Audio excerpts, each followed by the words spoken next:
Cadets wear uniforms all throughout the school year. We mostly only wear them for inspections and ceremonious events. In this video, we will be demonstrating how to properly wear the AFJ ROTC uniform. Here are all the things necessary to make a full uniform: a white shirt, slacks, belt, a short sleeve shirt, tie, service coat, shoes, hat, and black socks. First, put on a white shirt. Over your white shirt, put on your SSS, and then button it up. Now put on your slacks and belt, and adjust to your waist if necessary. How to adjust your belt will be in future instructional videos. It's important to make sure you don't miss any belt loops. Now for your tie. Lift up your collars and tie a full Windsor.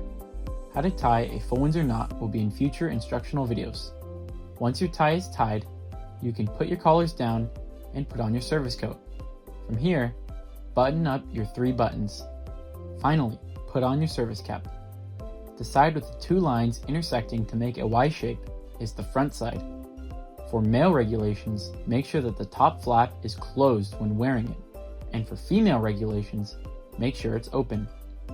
When putting it on, make sure it's centered on your head and 2 fingers above your eyebrows. This concludes this video's dress tutorial on how to put on your service dress.